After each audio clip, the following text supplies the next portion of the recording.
Time for another Soccer Down Here 1v1, and for this one, we check in on a group that has decided to jump into the NPSL, and for this one, we head to Indiana and Lawrence, Indiana, and catch up with our friends at FC Pride. Hanging out with us, the Executive Director of Coaching for FC Pride Elite, Jamie Gilbert. Jamie, thanks for hopping on for a 1v1. Yeah, John, thank you very much for having us on. All right, so let me go back to the beginning here. How much thought went into this idea about jumping into the NPSL from your perspective? Well, we've offered the WPSL on the women's side for 11 years now, and we've been keen to balance the pyramid, as it were, for the boys, and give them a true first team that the players can aspire to getting to. The NPSL became a no-brainer for us. We've looked at different leagues. Kendra, who's involved in WPSL, was also involved in the NPSL. She recommended the NPSL to us. We've spoken on and off with Dina for years about trying to do this. COVID happened. We wanted to make sure that we were in a good place, which we are. And this now became the right time for us to come in. We've started to have a lot of success in the boys ECNL with a couple of the older groups going through, and we think it's a good time for us to jump in, use the best players that are coming out of our youth academy, obviously combine them with the talent that's around the area in the collegiate ranks and so forth. For those that don't know Lawrence is in the suburbs of Indianapolis, and so the footprint for the sport is huge on a couple of different levels on both sides, where we're talking both men's and women's soccer. For those that may not be familiar with it or as familiar with others, how would you break down what soccer means to Lawrence and to the Indianapolis area on the whole? Well,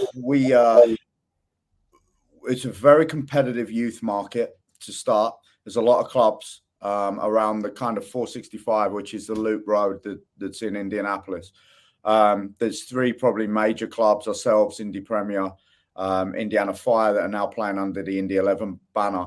And Indy 11 itself as a center point for the men's game here has always attracted a good number of fans. They've got a good following. It's something that is growing here for sure. And I've been here now 15 years, and I just see the growth of the sport and what soccer means to the community. I would say that the demographic in Indiana really supports, or Indianapolis really supports, what soccer is, what it's about. And where we're based, we're lucky enough to kind of pull together many cultures, which create a real diversity in our teams. And it's a great soccer community with a lot of different kind of influences.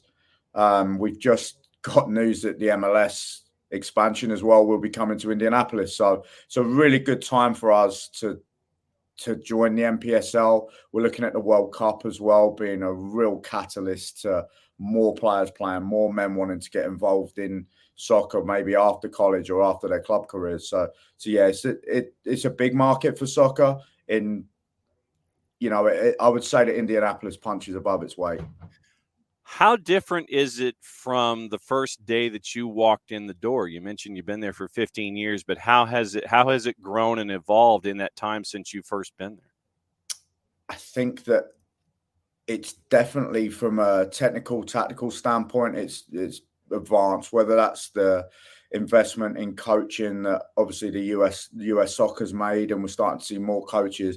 I also think there's now, it's a generational development. So when I look at what we're doing now, we're bringing players who have maybe played at our club to now coach at our club. The refereeing's got better because it's now another generation who have played the game or coached the game that's now refereeing. So I would say that you're now seeing the development of the game just from another generation going through. I'm starting to think that 15 years is a big portion, and starting to see players now later on in our lives that we've coached. But the game's definitely moving on. It's without a doubt developed, and I think that what we're doing on a field now is way more complex to what we were doing 15 years ago, for sure. You're set to start in 25 for the 25 season. There's a season going on right now. What are you doing, I guess, on the field and off the field to learn during the 24 season? Because once the 24 season's over, I know everybody will look at that press release and everything that's come out about the announcement, and everybody will sit there and go, oh, yeah, 2025. Yeah, and it's next season. Yeah, sure. Mm-hmm. But in reality, it's like, it's next season, and you're getting to the halfway point of this particular season here in 2024.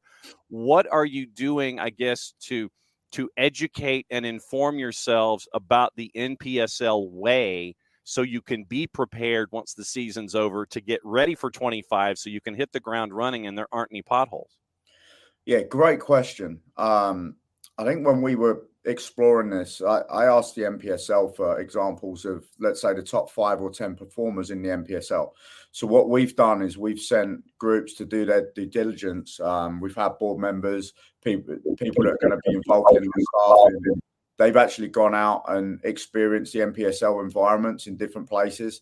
We're going to try and take a trip up to Annapolis as well for what they're doing. I mean, getting 11,000 fans at an NPSL game last week is absolutely incredible. So you start to see as well with clubs like Annapolis getting so many spectators. Sky's the limit, and we want to do things the right way and the best way. So we're looking at the best franchises or clubs, in our opinion, and we're looking at what they do well and what we can bring to the table here in Indianapolis. So you mentioned Annapolis and with what Hitch is doing there in that market.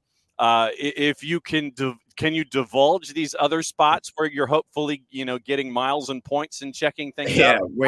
Annapolis is a big market, but where else are you going? We went to Knoxville. We have friends in Knoxville as well. Just from the ECNL side, we've played them now twice a year for 10 years. So we went and saw what they're doing with the 865 Alliance. One of the board members went down to Houston last week and was watching one of the Houston clubs down there. We've got another 6 or 7 on our list as well that we're getting out to this summer. So we're taking this seriously, and we want to go and kind of emulate what's good and add our twist on it. We feel that we've got a great stadium to host this, which is ours, that we own. So we're really excited about bringing groups into our stadium. They can experience what it's like to play here in Indianapolis. So what is it like to play in your barn? Because I know that folks will sit there and they know about the mic. They know about what it's like over there at Ooey Pooey to play at the mic. Yeah. What's it like to play in your barn, and what's capacity, and what are plans to make sure that the environment is what you hope it'll be starting in 25? Yeah, so our capacity right now is around 1,000, but we're looking at adding temporary seating for the season if we have to. Obviously, coming out of our program, we've got, if you include our rec program, we've got about 2,500 youth players here. So we're expecting a large number of them to be coming to the games. We actually built this facility ourselves. We turned a former gymnasium into an indoor soccer training center, and we've built the turf field on the back of it, which is now our stadium, added a press box, added the bleachers, floodlights, scoreboards, everything that we need. So it's been an ongoing project for us. It's close to my heart because there was a lot of blood, sweat, and tears into it. But without a doubt, we're looking to expand that. And this is a great excuse to do that as well. We want to give the best game day experience when clubs come in and see what we're doing. It's a very tight surrounding the field, which gives it a really, really good atmosphere. It's not a big grand space. It's a big pitch, but the fans around it will be tight. The atmosphere is good. We based it on kind of a European model where you come in from the training center that's inside to the outside. It flows really, really well. Without a doubt, it's going to be a different experience probably from most stadiums, but we're excited to host for sure. Jamie Gilbert, FC Pride, joining the NPSL here in 2025, hanging out with us here for a 1v1 on the SDH network.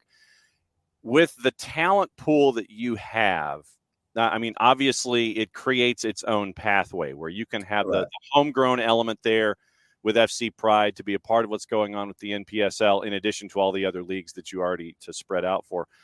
I know that you're looking for a specific kind of individual in addition to those homegrowns that already know what it means to be a part of FC Pride. For those that don't know the FC Pride way, on the field, off the field, being the representative that you want them to be in the community, in addition to what you want them to do when it comes to playing the FC Pride way, how would you explain that to someone who is just seeing you pop up in their notifications and in the landscape and may not know necessarily what's going on there? How would you break down what it means to be a part of FC Pride? Well, there's two things you touched on there. First of all, the youth pathway is non-negotiable for us. So we want somewhere where our players who have grown through the club, whether it's from 8 or 12 or however long they've been here, we want them to be able to step on the field for the NPSL. That's important for us. It shows a really positive pathway for youth development. The other thing that you touched on is the community engagement, which is important to us. And when we spoke with Hitch, we spoke with Dina, they said that some of the best clubs in the NPSL, their community engagement levels were really, really high. Now, we're surrounded by a big school system. We've got multiple, as you would know, in Indianapolis, there's so many universities and colleges that our players have to be really good ambassadors for the club and the community. We want them to drum up interest. We want them spending time in these schools, whether it's educating kids, whether it's doing PE lessons, whatever they can do to help push what we're doing on the field. And ultimately that brings in fans. It brings in a love for the club, love for the game as well. So those sorts of things are really, really important to us. Our culture has always been very, very competitive. We have always seen this, though, that this is about what we can, how we can help develop these players, what they can see at the end of their time at FC Pride. So them getting the opportunity to play in the NPSL is important for us. The pathway will always stay open. And I would encourage players that want to play in the NPSL, if they're in youth setups right now, to be guaranteed to get into our NPSL program. You're going to have to come through the club at some point. What about on the field? I know that you want to have the same messaging, the same idea. It's like, okay, if you're U12, we want you playing the same way that you are when you get to U14, U16, U18, and so on. What about stylistically on the field of play? What kind of a brand are you looking for there to carry the banner? I'd say we like to play a lot of our soccer in the opponent's half. To get the ball over the halfway line quickly is important to us. I think our best teams, if I'm honest, have always been very, very good at counter-attacking. We play with pace, power. I wouldn't say we're a club that puts too much emphasis on playing 500 passes in our own half. We're going to get at you, and we're going to be very, very difficult to break down and energetic without the ball as well. So definitely both sides of the ball, there's going to be a lot of energy. It's going to be a high pressing environment, and we're going to try and take the game to these other teams. When you look at where you are geographically, and I was doing a little bit of math, and that's always a dangerous prospect for me. You're kind of Great Lakes Conference. Yeah. And so if things were to start today, it's Akron City, it's Cleveland, it's Erie, it's Flower City, Michigan Rangers, Niagara, Steel City, and Southern Indiana Guardians. How much scouting have you done about how those 8 that are a part of your footprint would be? What are you taking any of the notes from them, because they might be future opponents? Yeah, we were watching Cleveland the other day as it goes, because obviously Cleveland were top. So we were watching what they were doing. The Southern Indiana group we know quite well, just through the Indiana landscape. So we've watched them play as well. We're going to come into this conference and compete. That's for sure. We've got no doubts about that. We think we can put on the field a really, really good product.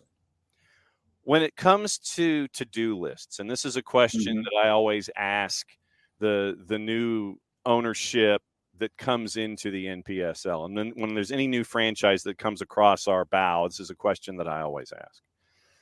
There's always a to-do list. And we talked earlier about, the 25 season, it's over there, when it's really not. The announcements on the board, you're learning in 24, you're getting ready for 25 the second that you're online. There's always a to-do list for an ownership group. It could be It could be on a document on your phone. You pull out a stylus. I've got an idea. You write it. You put it in a Word doc. You slam the stylus down. You put your phone down. It goes away. Could be a Google Doc. Could be, it could be a wire binder notebook like we had in high school, or it could be on one of those magnet things that's on your fridge. You've got an idea at 2:30 in the morning. It's like, oh yeah, I've got to write this down. And you write it down when you're getting your water in the middle of the night. And then you put the marker down, you go back and you look at it in the morning and go, what was I writing down? Or it's on one of those big 6-foot by 8-foot dry erase boards. It's got a lot of names and places and things and arrows going all over the place. Where is that to-do list for FC Pride? And what's the next thing that you think you can cross off of that list as you get ready for 25? Well, we do have a lot of whiteboards here, that's for sure. What I would say to you is we are quite fortunate in the fact that because of our setup and what we have as a youth club, we have a lot of resources within the club right now. We have a staff of 35 people as it goes. We have sponsorship staff. We have administrative staff. We have a very good coaching staff.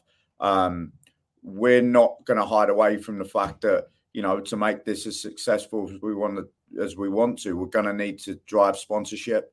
So I'd say sponsorship's top of that to-do list. We've got a great suite of sponsors right now on the youth side. Really, really beneficial. And it's something that obviously now you asked earlier about what's changed.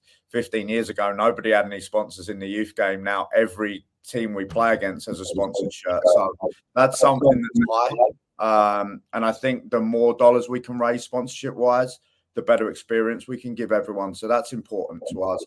The player pool, without a doubt, is something we're going to spend a lot of time on. We're talking to colleges, universities, other youth clubs right now about what we're doing in the NPSL, holding open tryouts to make sure that we're seeing talent that's on offer in the Indianapolis market. And there's been discussions as well. We know that some of the other clubs are obviously bringing in players for the summer and housing them. Is that a road we want to go down? I think that may come down to dollars and cents, but we also do believe that we've got a really, really good pool of athletes around the Indianapolis area. So we might not have to venture out into other markets to find players. But I would say player pool, sponsorship are all things that are at the top of that list for sure. When the announcement was made, did your phone blow up? I mean, are you getting like WhatsApped and texted and phone calls? Do you have unlimited minutes? Do you have international dialing? What was the response? Yeah, we had a lot. It's great. We've got a lot of friends, around the globe as well, that have been in touch and said, this is great for your club. We're also going through tryouts on the youth side. So my phone's going off 24/7. If you have my wife on the podcast right now, she might give you a different slant on what my phone's like. But yeah, it's been busy. It's been great. Loads of interest, a lot of support from the community, other coaches at other clubs as well. So yeah, very, very good response to the announcement for sure. So then cut the promo for me. For those that want to keep an eye on what's going on up there at FC Pride, how do they do it on all the social medias and websites and things like that? Well, we're on everything. We're on Facebook, Twitter, Instagram, all the usual social outlets. There's direct access to me. If anyone's got any questions about whether it's players, sponsorship, what we're doing on a game day basis, my information is everywhere on the website. Please feel free to get in touch. This is going to be a big deal for us in Indianapolis. We're really, really excited. So without a doubt, if you want to contribute, by all means, get in touch with us. But don't give out your phone number. They've got to earn that one, right? They do. You won't find that on the website. You'll find my email. Exactly. That's why we were asking. Jamie Gilbert up at FC Pride joining the NPSL in 2025. Thanks for dropping by for a 1v1 here on the SDH Network. We'll keep an eye on you. Catch up with you soon. Brilliant. Thanks, John.